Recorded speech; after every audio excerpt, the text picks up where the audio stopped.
शुरू करते हैं। अच्छा, कल हमने पढ़ी थी बेटा, अगर मैं बात करूं डिफ्रेक्शन का, मुझे सारा आपको समझ में आ गया? यस। अच्छा, आपने को यहाँ पे फर्स्ट डार्क फ्रिंज मिल रही थी, वो लैम्डा पार्ट डिफरेंस मिल रही थी। यस। तो जब लाइट वेव्स अपनी चलती है तो वो जो दो पार्ट में जो डिवाइडेड हो जाता है क्या, जो स्प्लिट था वो दो part, lambda by 2 and lambda by 2। मेरी बात समझ में आ रही है? तो पहले लैम्डा बाय 2 का दूसरे वाले का जब जो दो सोर्स आके मिलते हैं आपस में, तो लैम्डा बाय 2 का पाथ डिफरेंस होता है, जिससे डिस्ट्रक्टिव इंटरफेरेंस होता है, और जिस वजह से क्या बन रही थी वहां पे डार्क फ्रिंज। अच्छा, जब 3 लैम्डा बाय 2 होता है तो फिर वहां पे डार्क बनती है ब्राइट 3 लैम्डा बाय 2 राइट बनेगा राइट। देखो, उसे 3 लैम्डा बाय 2 को तीन पार्ट में डिवाइड कर दो, lambda by 2 lambda by 2 lambda by 2। आगे के ऊपर वाले दोनों मिलके क्या करेंगे भैया, कंस्ट्रक्टिव, तो वहां तो डार्क हो गया, लेकिन नीचे वाला लास्ट बच जाएगा। अब उसके पास कोई दूसरी वेव है नहीं कंस्ट्रक्टिव करने के लिए, तो वो क्या हो जाएगा, ब्राइट बनेगा। बात समझ में आ रही है बेटा? तो अपन ने यहाँ पे मैंने आपको लिखवाई है, याद ये आपको पता होगा यहाँ पे कि एक तो अपनी angular wheel of central maxima, angular wheel of central maxima, इसे अल्फा इज इक्वल टू, ये कितना आया था बेटा, सारे बच्चों को पता है ये 2 लैम्डा बाय 8। अच्छा, अगर इसी की बात करूं मैं, अगर मैं linear wheel of central maxima, कितना आया था बताओ जरा। इसको अपन ने y नॉट से रिप्लेस कर दिया, 2 लैम्डा डी बाय किससे मल्टीप्लाई कर दिया, यहाँ पे क्लियर है बेटा? यस। ये हमने पढ़ चुके हैं क्या, एंगुलर व्हील होगी सेंट्रल मैक्सिमा की ये, और ये मैं लिखवा चुका हूं कल, ये सारे बच्चों को आता है। अब अपन यहाँ पर नेक्स्ट इसके आगे की क्या फ्रिंजेस बन रही है क्या, सेंट्रल मैक्सिमा के बाद भी और भी कुछ कोई फ्रिंज पैटर्न बन रहा है, तो उस फ्रिंज पैटर्न को हम कैसे निकालेंगे, तो बताता हूं मैं, ये हटा दे रहा हूं मैं क्योंकि ये लिखा चुका हूं। चलिए, तो सबसे पहले यहां पर अगर मैं बात करूं एंगुलर पोजीशन ऑफ फ्रिंजेस, किनकी मतलब एंगुलर पोजीशन निकालनी बेटा, नेक्स्ट जो फ्रिंजेस बन रही है उनकी, आएगा समझ में? अच्छा, जो फर्स्ट डार्क बन रही है, अगर मैं बात करूं थीटा, तो यहाँ पे अगर मैं बात करूं फोर डार्क के लिए, तो थीटा इक्वल टू क्या बन रहा था बेटा, आपको पता ही होगा, lambda by 8, 2 lambda by 8, 3 lambda by 8, याद है क्या है सभी को? n लैम्डा बाय, क्लियर है क्या सभी को ये? उसके बाद अगर मैं बात करूं, ये तो डार्क के लिए हो गया। अच्छा, next one for bright, for dark and for bright, आप ही मुझे बताओगे, बताओ जरा, 3 लैम्डा बाय 2, याद है क्या? और आगे नेक्स्ट वन 5 लैम्डा बाय 2 है, next one 7 lambda by 9 n plus 1 2n plus 1 lambda by 2 है। समझ में आ गया बेटा? तो ये सभी के लिए अपन ने 4 डार्क में निकाल लिया और 4 ब्राइट में निकाल लिया। यानी का सीन क्लियर है क्या सारे बच्चों को? अब मैं बात करता हूं, ये तो इसका फर्स्ट पॉइंट हो गया। सेकंड पॉइंट, अगर मैं बात करता हूं यहाँ पे linear wheel of fringes, linear wheel of fringes, तो पहले अगर मैं बात करता हूं बेटा 4 डार्क, तो y इज इक्वल, अच्छा पहली बनेगी, मैंने बताया था कि इसमें किससे मल्टीप्लाई कर देना है, बस d से, याद है क्या वो d कैपिटल D से, तो पहले वाले में कितना हो जाएगा बताओ क्या, लैम्डा d बाय हो जाएगा 2 लैम्डा d बाय ऐसे ही 3 lambda d by up to n lambda d by. आ रही बात समझ में? अच्छा, अगर मैं बात करूं same for bright, 3 lambda y is equal to कितना हो जाएगा बताओ जरा, 3 लैम्डा बाय 2 है, इसमें किससे मल्टीप्लाई कर दूं, d से। नेक्स्ट इसका next 7 lambda d by last 2n plus 1 divided by lambda d by 2। ये इस तरह का बनेगा क्या? सारे बच्चों को क्लियर है ये? यस। तो यार यहाँ पे मैं ये मान रहा हूँ कि भैया जो डिफ्रेक्शन जो भी टॉपिक है अपना, वो सारे बच्चों को ये पॉइंट क्लियर हो जाना चाहिए। यस। और अब यहाँ पर हम जो आगे पढ़ने वाले हैं डिफ्रेक्शन के, जो कि काफी इंपॉर्टेंट यहाँ पे ये जो है हमारा क्वेश्चन, फ्रोनहोफर और फ्रेस्नेल डिफ्रेक्शन में क्या होता है और इनमें डिफरेंस क्या है। तो चलिए इसको नोट कीजिएगा, फिर हम आगे बढ़ते हैं। Diffraction types of diffraction, types of diffraction. अगर मैं टाइप्स ऑफ डिफ्रेक्शन की बात करूं तो इसमें जो फर्स्ट वन आता है उसे बोलते हैं फ्रॉनहोफर, फ्रॉनहोफर डिफ्रेक्शन। क्या साइंटिस्ट का नाम? यस। नेक्स्ट जो आता है सेकंड, वो आता है फ्रेस्नल डिफ्रेक्शन। इसके डायग्राम से पहले अपन इसमें थोड़ा डेफिनेशन लिखते हैं, या फिर एक काम करो, इस तरह से आप एक टेबल बना लो डायरेक्ट अपन, क्योंकि इसमें अपन डेफिनेशन यहाँ पे लिख देते हैं। ये दोनों टाइप के होते हैं, उनमें क्या क्या यहाँ पे वैरायटीज होती है वो सारी चीजें अपन पढ़ते हैं। तो सबसे पहले तो फ्रॉनहोफर की डेफिनेशन,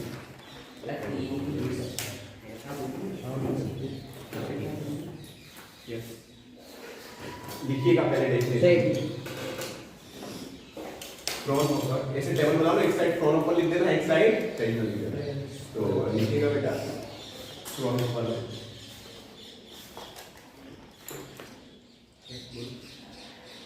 लिखिएगा फ्रॉनहोफर में, in this diffraction light source and screen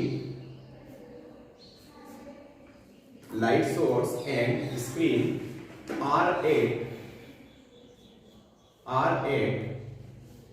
infinite or long distance, या तो इनफाइनाइट डिस्टेंस होगा या फिर काफी ज्यादा लॉन्ग डिस्टेंस, है ना? Distance from the obstacle or slit,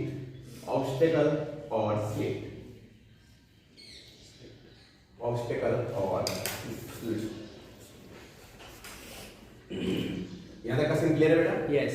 अब फ्रेस्नल में भी लिख दीजिएगा, in this diffraction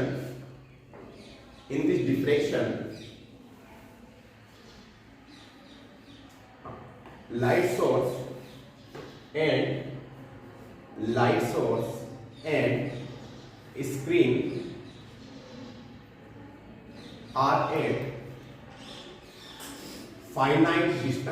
finite distance from the obstacle or slit। देखो यहाँ पे किस तरह का अगर मैं बात करूँ कि डिफ्रेक्शन पैटर्न हमारा, तो ये सबसे पहले तो यहाँ से स्लिट बनाते हैं, कोई भी सोर्स है हम लोग फोकस पे किसी पे लेंस पे यहाँ से रख दिया, तो यहाँ से ये जो हमारा सोर्स है S और ये डिस्टेंस है मान लो, तो यहाँ से क्या ये प्लेन हो जाएगी क्या लाइट बेटा? यस। पढ़ा है अपन ने, तो इस पे जो इसमें थोड़ा सा बड़ा कर देते हैं, मतलब यहाँ पे अगर ये पैरेलल है तो यहाँ पे अच्छा कौन से वेव फ्रंट्स आ रहे बताओ जरा। अगर प्लेन वेव फ्रंट्स आ रहे हैं, आ रही बात समझ में? यहाँ पे आए और यहाँ पर भी अपन ने मान लो ये कोई ना कोई यहाँ पे लेंस पुट कर दिया इस तरह का, और यहाँ पे कोई स्क्रीन है और इसके कहीं ना कहीं लाइट आ रही है, तो ना कहीं किसी पॉइंट पे आप आके, लेकिन ये जो डिस्टेंस है मतलब ये यहाँ से सोर्स से लेके तो ये D मान लेते हैं और इसको मान लो अपन D डैश मान लेते हैं। ये D एंड D डैश जो है, D and D dash are very large. आरे बात समझ में? ये बहुत ज्यादा दूरी होती है। जैसे मान लो अगर सूरज से आने वाले ऐसे बनाए है ना, ये काफी डिस्टेंस वाले से बनाए, तो उससे जो बनने वाला है जो हमेशा होगा फ्रॉनहोफर डिफ्रेक्शन। बात समझ में आ गई? उसके अलावा में यहाँ पर ये डायग्राम वगैरह अभी नहीं बनाना है, ठीक है, मैं लास्ट में बनवाऊंगा इसमें, लास्ट में बस मैं आपको समझा रहा हूँ। दूसरा केस इसमें अगर बात करें अपन ये यहाँ पे सोर्स, अच्छा एक बात बताओ यार, ये जो अब देखो यार यहाँ पर अगर मैं बात करूँ कोई सोर्स अपन है, तो क्या यार यहाँ से मुझे स्फेरिकल मुझे यहाँ पे मिलेंगे क्या? स्फेरिकल याद होगा सारे बच्चों को, या तो स्फेरिकल होता है या फिर सिलेंड्रिकल होता है, दोनों टाइप के यहाँ मिलते हैं अपने को। और यहाँ से कोई स्क्रीन है हमारी, और ये कहीं ना कहीं जाके यहाँ पे जो डिफरेंशिएशन इनका हो रहा है कहीं ना कहीं पॉइंट डी पे, ठीक है। और ये जो यहाँ से मानो इसको अपन डी डैश माने और ये माने डी, तो यहाँ पे D and D dash R आगे का समझ लो, मतलब क्या होती है, कम होती है, ठीक है। यहाँ तक क्लियर है? चलिए तो पहले लिखिएगा, पहले उसमें मतलब दूसरा पॉइंट, ये डेफिनेशन पहला पार्ट हो गया। अगर कोई डेफिनेशन पूछे तो हम डायरेक्ट डेफिनेशन लिख सकते हैं, ठीक है। सेकंड पॉइंट लिखिएगा, इंसिडेंट वेव फ्रंट्स ऑन, पहले वाले में मतलब मैं किसकी बात कर रहा हूं, मैं फ्रॉनहोफर की, ठीक है। Incident wave fronts on slit, slit मैं ऑब्स्टेकल नहीं लिखा रहा हूं, स्लिट भी एक टाइप का क्या ऑब्स्टेकल ही है। Incident wave fronts on slit are कैसे होते हैं बताओ जरा, प्लेनर होते हैं, प्लेन लिखिएगा। Incident wave fronts on slit are planar, समझ में आ गया? चलिए दूसरे में लिखिए, incident wave fronts on slit are, incident wave fronts on slit are spherical or spherical and cylindrical. Incident wave fronts on the slit are spherical and cylindrical. कैसे होता है दूसरे इसमें बेटा? Spherical and cylindrical. यहाँ तक का क्लियर हो गया? तो वो किसकी बात कर रहे हैं अपन यहाँ पे? फ्रेजनल। तीसरा पॉइंट, अब यहाँ से देखो इंसिडेंट के बाद यहाँ पे डिफ्रेक्टेड हो गया, डिफ्रेक्शन हो गया, तो इसमें लिखिएगा वापस फ्रॉनहोफर, दो पॉइंट हो गए सभी के, एक डेफिनेशन और एक इंसिडेंट में। डिस्प्लेसमेंट में लिखिएगा, हां डिफ्रेक्टेड वेव फ्रंट्स,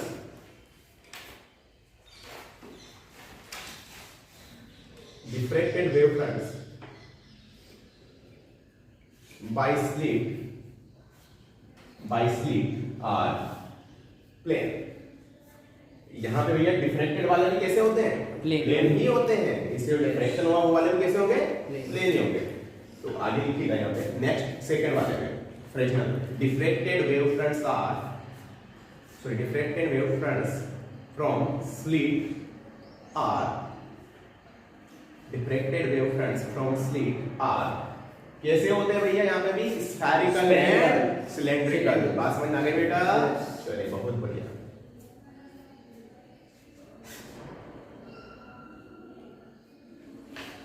याद क्लियर है? नेक्स्ट पॉइंट लिखिएगा, कितने तीन पॉइंट हो गए? यस। चौथा पॉइंट लिखिएगा, हाँ यहाँ पे दो लेंस यूज करेंगे आपने, अरे बस समझ में? यस। यहाँ पे लिखिएगा फर्स्ट टर्म में, टू बाइकॉन्वेक्स लेंसेस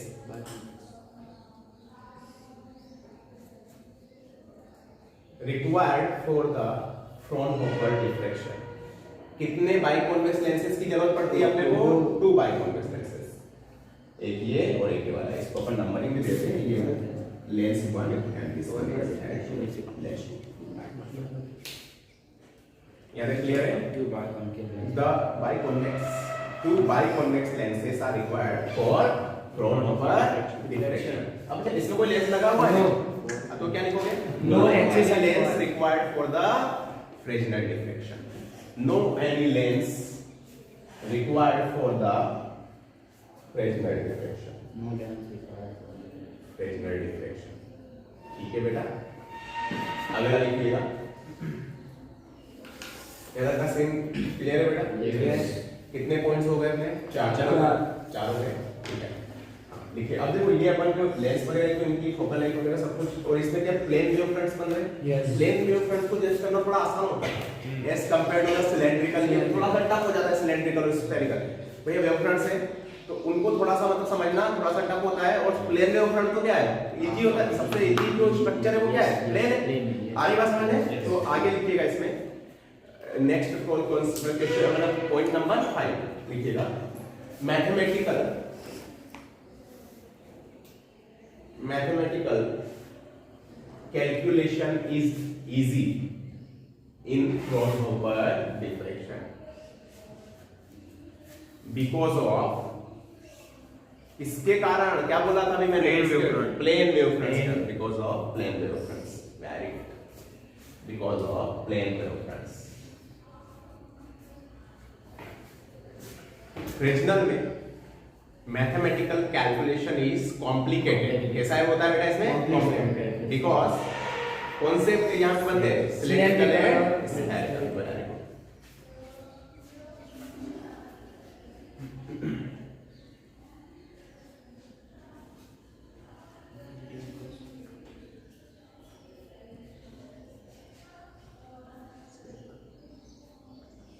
क्लियर है?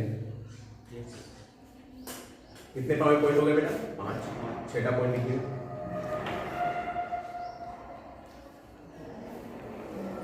क्रोनोपर में लिखिएगा इंटेंसिटी ऑफ, क्रोनोपर में लिखना है इसका इंटेंसिटी ऑफ, पॉइंट नंबर 6, ठीक है? Intensity of fringes are well defined, मतलब इसमें इंटेंसिटी बिल्कुल जो डार्क है वो 100% डार्क रहेगा और जो ब्राइट है वो 100% ब्राइट रहेगा। अरे बस हमने, लेकिन इसमें क्या होता है कि जो अगर मैं बात करूं फ्रेस्नेल की, तो फ्रेस्नेल में जो डार्क होता है, डार्क नहीं होता कंप्लीटली, वहां पे थोड़ी थोड़ी सी लाइट आती रहती है हमें। अरे बस थोड़ी सी लाइट दिखती है हमें, तो इसका मतलब वो एक पार्शियली ब्राइट होता है। जो डार्क होता है वो पार्शियली ब्राइट होता है। बात समझ में आ रही है बेटा? तो पहले में क्या लिखा है 6 नंबर का point? Intensity of fringes are well defined. इसमें लिखिएगा intensity of fringes are not well defined.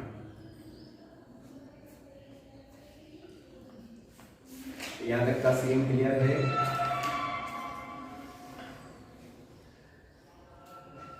Clear बेटा? एक और लिख लो 7वां पॉइंट,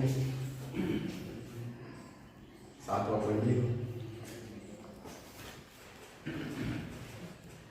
लिखिएगा dark fringe in Fraunhofer diffraction, dark fringe in Fraunhofer diffraction are completely dark, completely dark। समझ में आ गया? completely dark मतलब बिल्कुल अंधेरा होगा, हमें कोई दिखेगा नहीं। आप बिल्कुल dark मतलब अंधेरा है बिल्कुल। बट इसमें सेकंड वाले में मतलब फ्रेस्नेल में, dark fringe in the Fraunhofer diffraction are completely dark. निकले यहाँ तक? इसमें लिखिएगा फ्रेस्नेल में dark fringe in Fresnel diffraction are partially bright, मतलब इनकी जो डार्क फ्रिंज होती है वो अच्छे से वेल डिफाइंड नहीं होती है। मेरी बात समझ में आ गई बेटा सारे बच्चों को? कितने पॉइंट हो गए? 7 पॉइंट। 8वां पॉइंट की डायग्राम बनाना है और 9वां पॉइंट देखो ग्राफ बनाना है, ठीक है? तो इससे बेहतर भैया 5 नंबर में भी अगर ये क्वेश्चन आता है तो मुझे नहीं लगता है कि ये भी 54 नंबर भी काटेगा आपके, है ना? 1/4 भी कटोगे, ठीक है? तो इसको आप लिख लीजिएगा, बना लीजिएगा। आपको वो जो बना लिया था आपने डायग्राम, यस। अब मैं बात करता हूँ इंटेंसिटी ग्राफ की। अगर मैं बात करूँ लेंथ वर्सेस, तो इसमें जो मैंने बोला कि सेंट्रल मैक्सिमम इंटेंसिटी होती है, मतलब यहां से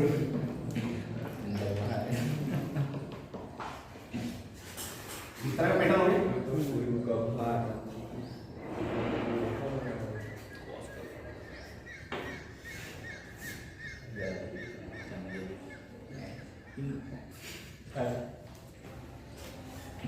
अब देखो ये इंटेंसिटी यहाँ पर जो हमारी डार्क फ्रिंजेस बन रही है, क्या ये वाला मतलब यहाँ पे क्या है? लो बिल्कुल 0, मतलब यहाँ पे ये बोल सकते हैं अगर मैं इंटेंसिटी वर्सेस एक से, मतलब ये वैल्यू है इसके डिस्टेंस से 1 से या y से निकालना है, तो यहाँ पे हम ये चीज बोल सकते हैं कि dark fringes are completely dark. ये 100%। आरे पास में 100%। लेकिन अगर मैं बात करूं फ्रेस्नेल की, फ्रेस्नेल में भी सेंट्रल मैक्सिमम होती है।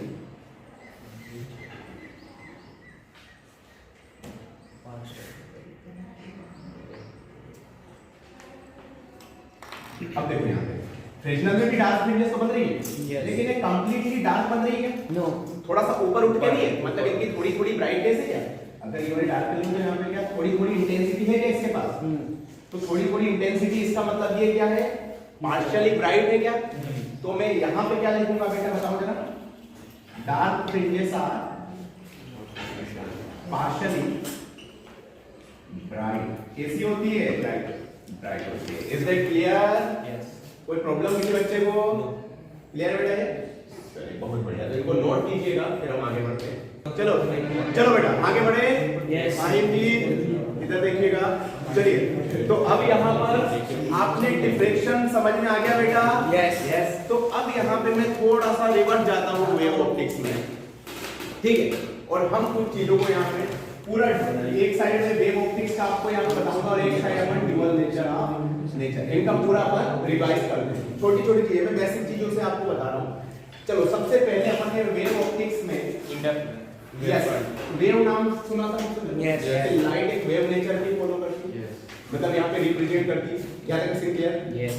वेव, उसके बाद आपने यहाँ पे हाइगन थ्योरी पढ़ा होगा।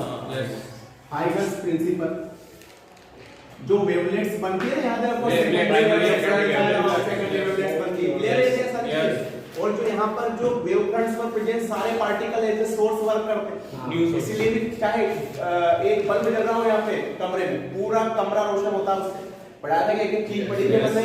चलिए हाइगन्स प्रिंसिपल, उसके बाद यहाँ पे अपन ने वेव फ्रंट नाम की कोई चीज सुनी थी, याद हो?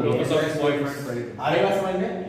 वेव फ्रंट में भी अपन ने मैंने आपको पढ़ा था कि पॉइंट सोर्स है तो स्फेरिकल बनेगा, याद होगा आपको? प्लेन सोर्स है तो प्लेन ही बनेगा, रोड तो सिलेंड्रिकल बनेगा, याद पढ़ा था क्या मैंने?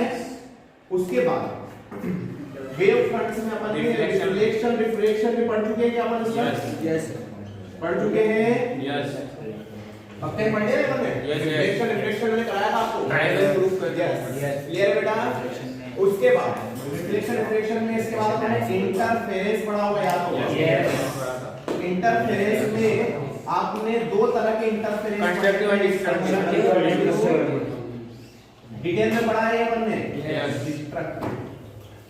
कंस्ट्रक्टिव में पार्ट डिफरेंस होता है, वो एल लैम्डा होता है, इसमें अपन ने पढ़ा 2n plus 1 ऐसे कुछ पढ़ा था क्या अपन ने? सारी चीजें क्लियर थी बेटा ये? Yes.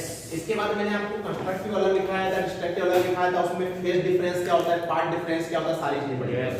मैंने आपको एक और चीज यहाँ पे एक्स्ट्रा पढ़ाई है, इसमें हमने फेज डिफरेंस और पार्ट डिफरेंस और फेज डिफरेंस और टाइम डिफरेंस वाला चीज था, याद कर दो। वेव मिल रही थी, मैंने बोला था कि दो बंदे तो रूममेट है ना, मैंने बताया था कि उन्हें स्कूल आना है या जो भी है, तो दो अगर रूममेट है तो भैया सेम पाथ फॉलो करेंगे, है ना? और ये टाइम फॉलो करेंगे, याद होगा? पूरा डिटेल पढ़ चुके हैं अपन इसको। चलिए आगे जब मैंने बढ़ाया था, इसके बाद अपन ने YDSC एक्सपेरिमेंट पढ़ा था, यंग्स डबल स्लिट एक्सपेरिमेंट। अच्छे से क्लियर है क्या सारे बच्चों को? एक पॉइंट अपन ने पार्ट डिफरेंस निकाला था, आ रहा है समझ में? YDSC के बाद अपन ने इस YDSC में आपने याद होगा आपको बीटा निकला था अपन ने, या d लैम्डा बाय d क्या होती है बताओ? Distance between slit and D. अच्छा कैपिटल D बढ़ाएंगे तो फ्रिंज पड़ेगी। Yes. लैम्डा क्या होती है? वेवलेंथ। लैम्डा इंक्रीज करेंगे तो भी यहाँ पे बीटा बढ़ेगा। Yes. अच्छा डी क्या होता है? That is इसको इंक्रीज करेंगे तो ये Yes. क्लियर था बेटा? Yes. अब मैं अगर इस पूरा सेटअप को मैं पानी के अंदर यहाँ पे डुबो दूं तो यहाँ पे जो लैम्डा चेंज होके क्या लैम्डा बाय म्यू हो जाता है क्या? Yes. पढ़ाई है अपन ने। Yes. तो यहाँ पर जो अपना नया जो बीटा बेस आता है वो क्या है? बीटा बाय म्यू हो जाता है। Yes. पढ़ा है अपन ने? अरे लैम्डा बाय म्यू हो जाता है, तो लैम्डा के लैम्डा बाय म्यू रखेंगे तो ऊपर का वापस बीटा, तो बीटा बाय म्यू हो जाएगा क्या? मतलब फ्रिंज चीजें वो यहाँ से पतली हो जाएगी। अरे म्यू से डिवाइड कर दो, बात समझ में आ गई? मान लो कि अगर एंगुलर फ्रिंज किसी की एयर में 0.2 है, एयर में कितनी है? 0.2, तो वाटर में कितनी होगी? 0.2 डिग्री अगर एयर में है तो वाटर में कितनी होगी? किससे डिवाइड कर लेंगे? 4/3. 0.6 डिवाइडेड बाय 4 Yes. 0.15 हो जाएगी क्या? नहीं आई मेरी बात समझ में? आसान है क्या? Yes. क्लियर है? तो भैया ये सारा क्लियर है बेटा सारे बच्चों को? Yes. उसके बाद अपन ने YDSC में अपन ने तीन चीजें बन निकाली, locate maxima, locate minima, find the Fringe. तीनों क्लियर है? Yes. क्लियर था बेटा? उसके बाद YDSC में अपन ने आगे वो जो स्लेब रखा था, याद होगा? Yes, glass slab वाला। ग्लास स्लेब रखा था, Mu याद minus है? one। तो वहां पे डेल्टा x किसी ने पता होगा, किसी को म्यू माइनस ds आया। Yes. अगर दोनों साइड में सेम लिखा तो यहाँ पे μ1 माइनस mu2 ऐसा कुछ आया। Yes. याद है सारे बच्चों को? Yes. करवाया है ये मैंने। Yes. क्लियर है बेटा? Yes. उसके बाद अगर मैं बात करता हूँ डिफ्रैक्शन की, डिफ्रैक्शन अपन ने मैंने बहुत डिटेल में पढ़ा अपन ने ऑब्स्टेकल से। अच्छा, जब अगर कोई भी लाइट पार्टिकल है या लाइट वेव्स है तो किसी शार्प से तो वो टुवर्ड शैडो याद है, तो शैडो पोर्शन में थोड़ा सा क्या होता है, ब्राइट। बात समझ में आ गई? चलिए बहुत बढ़िया।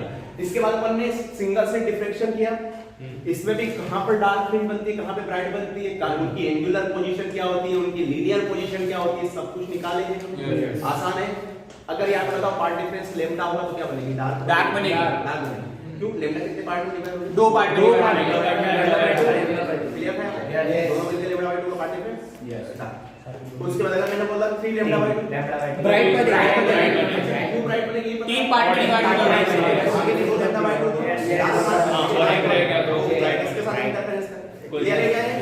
चलिए बहुत बढ़िया। आज अपन ने अभी पढ़ा है वो पढ़ा है फ्रिजनर और क्रोनोफर, दोनों क्लियर है सारे बच्चों को? मैंने 7-8 पॉइंट लिखा है सब में, एक-एक पॉइंट आपको क्लियर है। उसके बाद अपन ने यहाँ पे एक नेक्स्ट पढ़ा था पोलराइजेशन। पोलराइजेशन में 2 चीजें मैंने यहाँ पे 2 तरह की, यहाँ पे एक तो पोलराइज करो या फिर इसको रिफ्लेक्शन कराओ, 2 तरह पढ़ा था। एक अपन ने इसमें आता है मालूस लॉ, जिसमें हमने पढ़ा था I not cos square theta. Yes, मैंने एक पोलराइड लिया था। यस, अरे नॉट पोलराइड, हां इंटेंसिटी होती है वो जो थीटा के cos स्क्वायर थीटा के प्रोपोर्शनल। पहले वाला इसमें 2 थे, एनालाइजर और पोलराइजर। पहले वाला क्या करता था, आधा कर देता। यस। दूसरे में क्वेश्चन पढ़ा है सभी ने? यस, करवाया मैंने, बेटा। और वो थीटा क्या था? तो नॉन पोलराइज्ड तो पोलराइज्ड, तो देख लेना इनको। यस। उसका एक अपन ने ब्रिस्टर्स लॉ पढ़ा था, याद होगा? Yes, ब्रिस्टर्स law. वहां पे आपको आई tan इनवर्स म्यू ऐसा कुछ है। यस, हां, यहां तक क्लियर है? यस। पूरा पोलराइजेशन पूरा सिस्टम, तो ये पूरा का पूरा अपना क्या था, क्लियर है? शुरू से लेके तो आखिर तक एक-एक पॉइंट, ठीक है? इसको लिखना नहीं है आपको, मैंने बस वेरी डिटेल में आपको बता दिया कि भैया इस तरह से हम ना ये पूरा डिटेल में पढ़ चुके हैं। मैंने आपको एक शॉर्ट का भी रिकैप दिया हमने कि अपने क्या-क्या पढ़ा है पिछली क्लास में, ठीक है? चलिए इसको आगे बढ़ते हैं, तो इसको कर दो। अब ये नेक्स्ट अपन ने एक और चैप्टर पढ़ा है जिसे बोलते हैं अपन ड्यूअल नेचर ऑफ लाइट। समझिए क्या है? मॉडर्न फिजिक्स, मॉडर्न इसमें experiment dual nature of light, ठीक है? अब ड्यूअल नेचर ऑफ लाइट में आपने सबसे पहले यहाँ पे एक वर्ड सुना होगा, यहाँ पे फोटो। अब बात करते हैं एनर्जी के बारे में, ये भी सारे बच्चों को पता होगा, hν या फिर इसके बाद इंटेंसिटी भी नंबर ऑफ फोटॉन्स जो होते हैं वो जो इंटेंसिटी के प्रोपोर्शनल होते हैं। इंटेंसिटी होती है वो नंबर ऑफ फोटॉन्स के प्रोपोर्शनल होती है, जितनी ज्यादा फोटॉन उतनी ज्यादा इंटेंसिटी। अब मान लो ट्यूबलाइट है ना, ट्यूबलाइट बहुत ज्यादा ब्राइट है और एक छोटा सा बल्ब है जो बिल्कुल भी ब्राइट नहीं है, उसके पास कुछ गिने-चुने फोटॉन निकल रहे हैं, ठीक? अच्छा, तो उस छोटे से बल्ब के फोटॉन की एनर्जी ट्यूबलाइट जो बहुत ज्यादा ब्राइट चल रही है उससे ज्यादा हो सकती है? नहीं, बिल्कुल हो सकती है। क्यों? इंटेंसिटी डिपेंड नहीं करती अपने, इंटेंसिटी कभी भी फोटोन की एनर्जी पे डिपेंड नहीं करती है। hν में कहां इंटेंसिटी, सिर्फ फ्रीक्वेंसी लिखा है। अगर वो छोटे से बल्ब वाले फोटोन की फ्रीक्वेंसी ज्यादा रही उस ट्यूबलाइट वाले फोटोन से तो ये ज्यादा एनर्जी आ रही बात समझ में? इंटेंसिटी की तरफ कम रखता है क्योंकि यहां पे जितने फोटोन है वो वहां से तो क्या है, वहां पे तो एकदम धूप में आ रहा है फोटोन, बात समझ में आ रही है? तो ये सारी चीजें।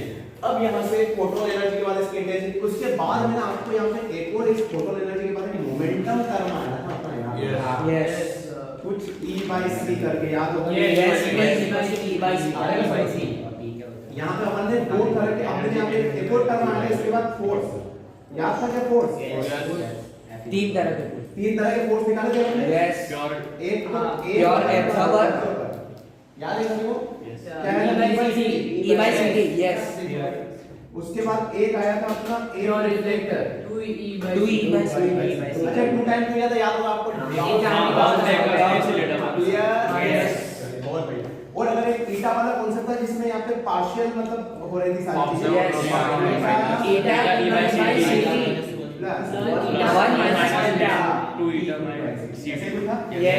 ये जो यूज है ये सिर्फ JEE में पूछा जा सकता है। You will never come in a need a board and nothing. कहीं पर भी ये नहीं आता, ये अपन ने एक्स्ट्रा पढ़ाया है ऐसे, ठीक है। Yes. तो याद रखें ये जो क्वेश्चन है this is only for the, ठीक है, मैथ्स में नहीं आएगा क्योंकि यार कौन इतना दिमाग कैसे लगा सकता है कि भाई लाइट जा रही है वो फोर्स अप्लाई करती है। मैं तो बोल दूं, मैं तो ऐसे भी क्वेश्चन अपन करवा सकते हैं कि एक भैया एक छोटी सी स्ट्रिंग है जो कि छत से लटक रही है, यहाँ से आपने एक लेजर बीम मारी उसमें, तो लेजर बीम क्या लगाएंगे उसमें फोर्स अप्लाई करेंगे। आपने एक बेक थ्रो मिशन है यहाँ पे नासा का 2030 में वो फॉलो होगा, उससे वर्क कर रहा है। अरे बस हो गया, जो अपना पहला स्टार है ना यहाँ पे अर्थ के पास अल्फा सेंचुरी, वहां पे कैमरे भेजेंगे, यहाँ पे 1000 नंबर ऑफ कैमरे को क्या करेंगे बड़े से कोई लगा के उसे ऊपर स्पेस में छोड़ दिया, यहाँ से उन पे लेजर बीम इंसिडेंट करेंगे। अब उस लेजर बीम से क्या लगाएंगे, वो लेजर बीम जो जाएगी टकरा के वापस रिफ्लेक्ट होगी, रिफ्लेक्ट होगी क्या 2 टाइम्स ऑफ फोर्स लगेगा। अगर वो एब्जॉर्ब कर लेता तो फिर क्या होता सिंगल टाइम, लेकिन यहाँ पे 2 टाइम्स अब बढ़ गया क्या फोर्स, ये कॉन्सेप्ट है। अरे बस 2 टाइम्स ऑफ फोर्स बढ़ गया, तो अब यहाँ से भैया फोर्स लगेगी तो उनकी जो स्पीड हो जाएगी वो 20 से 25% ऑफ स्पीड ऑफ लाइट के बराबर हो जाएगी। और 25% स्पीड ऑफ लाइट में बहुत ज्यादा होती है। लाइट जो है 1 सेकंड में 3 लाख किलोमीटर कवर करती है, मतलब वो 7 चक्कर लगा देगी अर्थ के 1 सेकंड में। अरे बात समझ गए। तो अब यहाँ पे तो उसे हम यहाँ पे मतलब भेजेंगे तो वो कुछ 20 साल लगेगा उनके करने। तो यार ये बहुत बड़ा ही कॉन्सेप्ट है, क्लियर है। उसके बाद आगे बढ़ेंगे अपन यहाँ से। उसके बाद अपन ने यहाँ पे एक पता होगा आपको, मैंने वर्क फंक्शन करके कुछ आपको पढ़ाया था। को 3 टाइप का नाम दिया था। तो क्या होता था किसी इलेक्ट्रॉन को अंदर से सरफेस तक लाने के लिए जो एनर्जी रिक्वायर्ड होता है उसको बोलते हैं वर्क फंक्शन। क्लियर बेटा, वर्क फंक्शन इसे हम फाइनल से रिप्रेजेंट करते हैं। इसके बाद मैंने यहाँ पे आपको 2 एक तो थ्रेशोल्ड फ्रीक्वेंसी भी यहाँ पे मैंने डिफाइन की थी आपको, मिनिमम तो यहाँ पे अगर मैं phi not equal to h mu not हो गया तो यहाँ पे h म्यू तो यहाँ पे म्यू नोट को अपन किस तरह से डिवाइड करेंगे, work function divided by h जाएगा। क्लियर है बेटा। उसके बाद अगर मैं बात करूं थ्रेशोल्ड मैक्सिमम वेवलेंथ और longest wavelength required, maximum wavelength. अब देखो यहाँ पे एक सबसे मैंने यहाँ पे मिनिमम बोला, यहाँ पे मैक्सिमम क्यों बोला, रीजन ये है कि भैया अगर वेवलेंथ बढ़ाएंगे तो एनर्जी क्या होगी, कम होगी। अरे वैसा में लेकिन फ्रीक्वेंसी बढ़ाएंगे तो एनर्जी बढ़ेगी, है ना। बहुत बढ़िया। तो यहाँ पे अगर मैं बात करूं फाई नोट तो इसको क्या लिखते हैं, एससी अपॉन लैम्डा नोट लिखते हैं। यस, तो लैम्डा नोट से इधर लगे, यहाँ पे डिफाइन कैसे करेंगे, एससी अपॉन, बात समझ में आ गया ये दोनों। उसके बाद अपन ने सर अल्बर्ट आइंस्टाइन का इक्वेशन पढ़ा, क्या था बेटा,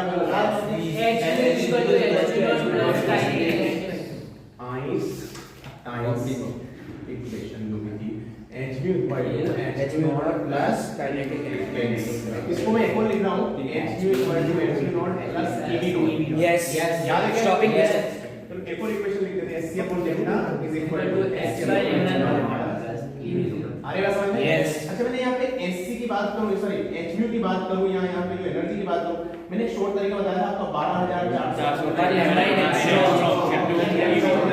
यस, याद है सभी को। यस, देखो पूरा डिटेल अपना दिमाग, आपका दिमाग अब जो है वो चीजों को ग्रेस्प कर रहा होगा इजीली।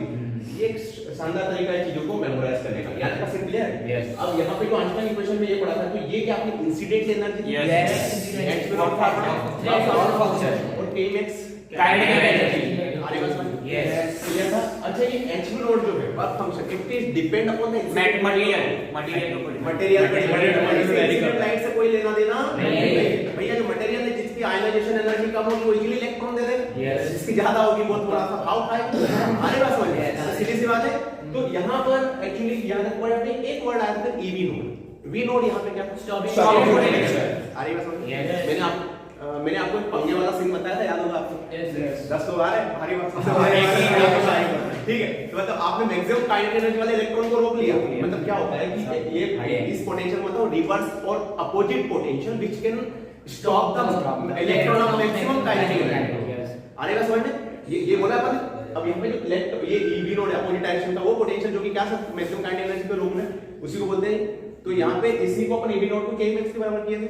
इस पे अपन ने बहुत सारे न्यूमेरिकल्स भी सोल्व किए। सारे क्लियर है क्या सारे बच्चों को? अल्बर्ट आइंस्टाइन का इक्वेशन पूरा एक पॉइंट, ठीक है। अब मैंने यहाँ पे आपको बताया था इंटेंसिटी पे कैसे डिपेंड करता है और फ्रीक्वेंसी पे कैसे किया जाता है। अब यहाँ पे आप मुझे बताइए, अगर मैं यहाँ पे रिकॉर्ड हो रहा है, यस, अगर मैं बात कर रहा हूँ कि इंटेंसिटी की बात करते हैं, इंटेंसिटी को अगर मैं इंक्रीज कर रहा हूँ तो उस केस में यहाँ पे नंबर ऑफ फोटोन्स बढ़ेगी। फोटो करंट बढ़ेगा। इलेक्ट्रॉन बढ़ेगा। Yes. Number of emitted electron बढ़ेगा तो चार्ज बढ़ेगा। Yes. चार्ज बढ़ रहा है तो फोटो करंट भी बढ़ेगा। ग्राफ बनाया था? Yes. चलिए उसके बाद अगर मैं बात कर रहा हूँ फ्रीक्वेंसी की, लेकिन अच्छा अभी इंटेंसिटी पे बात करते हैं। इंटेंसिटी kmax मैक्स में कोई चेंज आएगा? No. क्योंकि hν में चेंज नहीं किया अपन ने, सिर्फ हमने इंटेंसिटी की। hν क्या है? एनर्जी ऑफ द फोटोन जो फ्रीक्वेंसी पे डिपेंड करती है। इंटेंसिटी से इसका कोई लेना देना नहीं। ये तो ऑलरेडी ये तो मतलब अपन ने कांस्टेंट रखा है, इसमें कोई चेंज नहीं किया। ये ऑलरेडी बेचारा कांस्टेंट है तो kmax में क्या रहेगा? Constant ही रहेगा। kmax नो चेंज तो v नॉट का v बात समझ में आ गई? Yes. बहुत बढ़िया। ग्राफ बनाया था अपन ने? याद है आपको? Yes, yes, इस टाइप का ग्राफ अपन ने इंटेंसिटी वाला फ्रीक्वेंसी क्या रखी अपन ने? कांस्टेंट की Constant I3 I2 है ना, ऐसा कुछ था ये? I3 is greater than I2 upon I1 ऐसा कुछ था ये? Yes. I मतलब photo current versus potential. Clear है बेटा? Yes. उसके बाद अपन ने यहाँ पर मैंने बात करी थी फ्रीक्वेंसी। फ्रीक्वेंसी को अगर अपन इंक्रीज कर रहे हैं, अगर मैं म्यू को इंक्रीज कर रहा हूँ तो hν की वैल्यू बढ़ा रहा हूँ क्या? Yes. hν की बढ़ा रहा हूँ, ये तो कांस्टेंट है। Constant है। ये बढ़ा रहा हूँ तो क्या kmax से बढ़ेगा? Yes. आगे बात करें। Yes. kmax बढ़ेगा तो स्टॉपिंग पोटेंशियल अरे भैया यहाँ पे अपन म्यू की वैल्यू बढ़े, इंसिडेंट लाइट की वैल्यू बढ़ा दी अपन। तो भैया जो इलेक्ट्रॉन जितना उसको यहाँ पे वर्क फंक्शन में यूज करना था वो तो कर लिया उसने, लेकिन अब उसका जो बाकी का जो बचा हुआ हिस्सा कौन ले जाएगा? Kinetic energy. तो क्या उसकी काइनेटिक एनर्जी बढ़ जाएगी? अब जो काइनेटिक एनर्जी बढ़ गई तो क्या उसको रोकने के लिए ज्यादा पोटेंशियल की जरूरत पड़ेगी, है ना? ज्यादा स्टॉपिंग पोटेंशियल की जरूरत पड़ेगी, तो यहाँ पे स्टॉपिंग पोटेंशियल भी क्या हो जाता है? बढ़ जाता है। बात समझ में आ गई? अच्छा अपन ने अगर फ्रीक्वेंसी बढ़े, नंबर ऑफ फोटोन में कोई चेंज किया अपन ने? कोई चेंज नहीं। नंबर ऑफ फोटोन में चेंज नहीं किया तो सारे फोटोन इंसिडेंट हुए, तो उससे जो इलेक्ट्रॉन होंगे तो उनके नंबर्स में भी कोई चेंज नहीं। अब इलेक्ट्रॉन के नंबर्स में, इमिटेड इलेक्ट्रॉन के नंबर में अगर चेंज नहीं हुआ तो यहाँ पे फोटो करंट में कोई चेंज होगा क्या? बिल्कुल नहीं। तो यहाँ पे भी अपन ने एक ग्राफ बनाया था फ्रीक्वेंसी के केस में, यही फोटो करंट वर्सेस पोटेंशियल। तो यहाँ पे अपन सॉरी इसको मैं हटा रहा हूँ थोड़ा सा, यहाँ पे इस तरह का इस तरह कोई ग्राफ बना था क्या? Yes. इस टाइप का याद होगा आपको, है ना? ये माइनस v नॉट और ये माइनस v2 ऐसे कुछ था क्या? Yes. करंट सेम है यहाँ पे, लेकिन फ्रीक्वेंसी चेंज करने की वजह से स्टॉपिंग पोटेंशियल चेंज हो गया। Yes. बात समझ में आ गई? उसके बाद और आगे बढ़े थे हम, यहाँ तक क्लियर है? ये पूरा मतलब एक एक पॉइंट अगर आपके दिमाग के अंदर फ्लो जैसा चल रहा होगा, हर चीज समझ में आ गई होगी। क्लियर है बेटा ये? चलिए आगे हम बात करते हैं। अब अपन ने डी ब्रोगली हाइपोथेसिस पढ़ी, याद है? चलो मैं इधर का हटा दूं ये यार। अपन इसके बाद अपन ने पढ़ा था डी ब्रोगली हाइपोथेसिस। क्या पढ़ा था? डी ब्रोगली भाई साहब बोले थे कि भैया अगर कोई भी मैटर है, कोई पार्टिकल है, वो अगर मूविंग स्टेट में वेव है तो वो क्या अपने साथ वेव भी लेके चल रहा है? Yes. Associated with the wave. ये बंदे ने सिर्फ थ्योरेटिकल बोला था और थ्योरेटिकल बोला था और बंदे को नोबल मिल गई। याद है सभी को? तो क्या है फिर लेमडा इक्वल टू क्या हो गया था अपना? अब इसके मैंने आपको और भी फार्मूला लिखा है कि याद होगा आपको 2m याद होगा?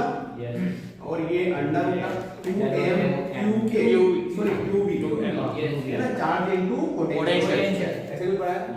इसको जब अपन अगर इलेक्ट्रॉन के लिए अगर मैं बात करूं तो फॉर इलेक्ट्रॉन अपन ने क्या था? Lambda equal to h upon e आ जाएगा। ऐसा पता था तो अपन ने यहां पे लिखा था 12.27 upon under root v angstrom. क्या इसको ही मैंने एक और 150 अपॉन v ऐसे लिखा क्या है? यस। आगे का समझ ले, डी ब्रोगली हाइपोथेसिस समझ में आ गई? Yes. अब डी ब्रोगली हाइपोथेसिस इसलिए बोल रहे हैं इसको कि भैया उन्होंने सिर्फ दे दी थी थ्योरी, अब नोबेल प्राइज मिल गया।